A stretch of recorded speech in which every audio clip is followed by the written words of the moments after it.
Assalamualaikum warahmatullahi wabarakatuh. Perkenalkan, nama saya Arif Rahman dari kelas 10 TGSM 1. Saya akan membuat presentasi tentang PKN, yaitu sistem hukum. Sistem hukum yaitu dibagi menjadi 5, yaitu wujud, ruang wilayah berlaku, waktu berlaku, sifat ataupun isi. Dan adapun wujud dibagi menjadi 2, tertulis maupun tidak tertulis.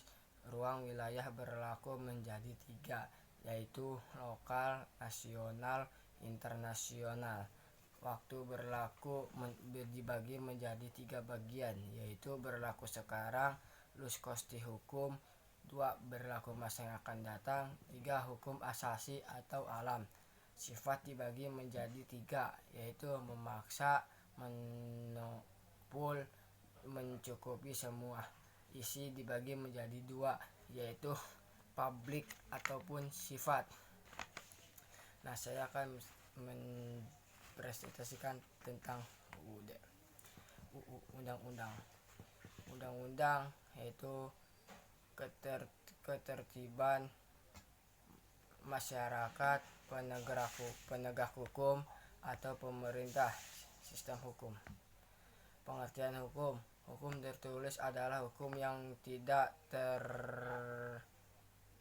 terdokumen yang bersifat kaku dan tegas.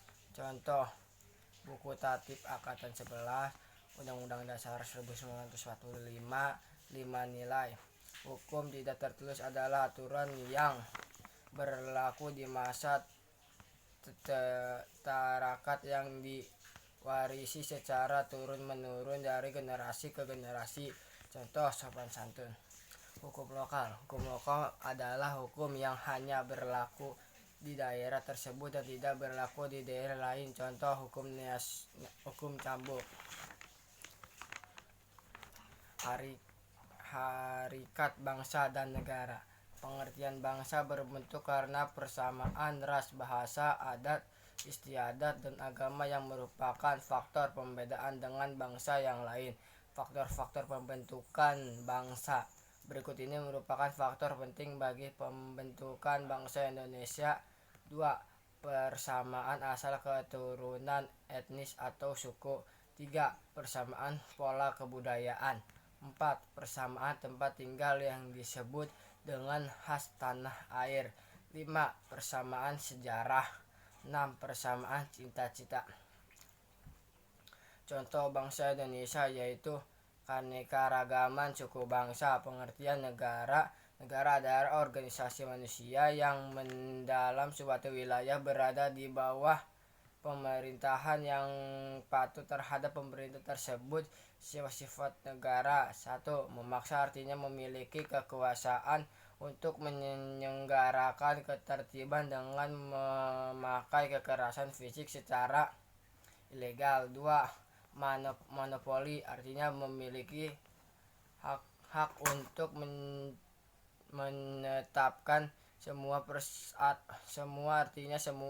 peraturan dan kewajiban negara berlaku untuk semua orang tanpa kecuali. Unsur-unsur negara. 1.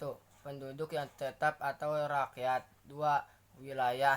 3. Pemerintah adalah pemerintah yang beradat. 4. Pengakuan dari negara lain. Unsur-unsur konstitutif. Rakyat adalah semua orang yang berdiam di dalam suatu negara.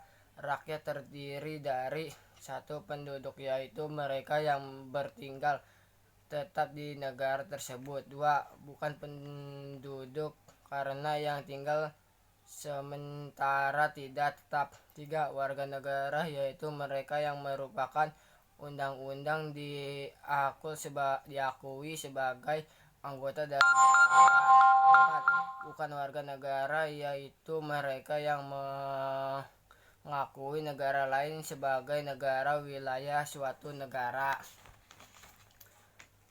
Wilayah perairan atau perlautan. 2. Wilayah daratan. 3. Wilayah udara.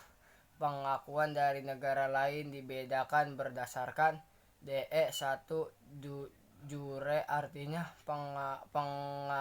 pengakuan resmi berdasarkan hukum. De facto artinya pengakuan yang diberikan jika negara tersebut secara konstitusi menunjukkan pemerintah yang stabil. Terima kasih presentasi dari kami. Mohon maaf jika ada kata atau salah yang tidak berkenan, mohon dimaafkan. Ya, terima kasih dari kami. Billahi taufiq wal hidayah. Wassalamualaikum warahmatullahi wabarakatuh.